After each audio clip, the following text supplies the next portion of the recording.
بسم اللہ الرحمن الرحیم۔ اللہ تعالیٰ نے قرآن مجید میں جن باتوں سے ہمیں منع فرمایا ہے ان میں سے یہ ہیں۔ اللہ تعالیٰ نے سورہ نور میں فرمایا، گھر والوں کی اجازت کے بغیر کسی بھی گھر میں داخل نہ ہوا کرو۔ اللہ تعالیٰ نے سورہ نحل میں فرمایا، جس چیز کے بارے میں علم نہ ہو اس پر گفتگو نہ کیا کرو۔ اللہ تعالیٰ نے سورہ نحل کی آیت نمبر 31 میں فرمایا، غربت کے خوف سے اپنے بچوں کو قتل نہ کیا کرو۔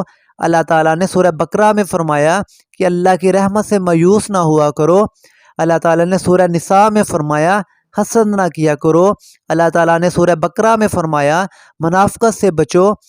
اللہ تعالیٰ کا ارشاد ہے، دوسروں کا مذاق نہ اڑایا کرو، گفتگو کے دوران بدتمیزی نہ کیا کرو، والدین کی اجازت کے بغیر ان کے کمرے میں داخل نہ ہوا کرو، سچ میں جھوٹ کو نہ ملایا کرو۔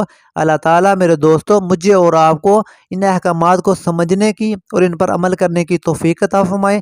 اللہ تعالیٰ نے قرآن کریم میں جن کاموں کو کرنے کا حکم دیا ہے، اگر آپ وہ فرمان اللہ تعالیٰ کے وہ احکامات وہ فرمان سننا چاہتے ہیں تو اس چینل کو سبسکرائب کر لیں۔ اس ویڈیو کو ان اللہ تعالیٰ کے احکامات کو اپنے دوستوں کے ساتھ ضرور شیئر کریں، تاکہ جو عمل کرے گا اس کا اجر آپ کو بھی ملے گا اور مجھے بھی ملے گا انشاءاللہ۔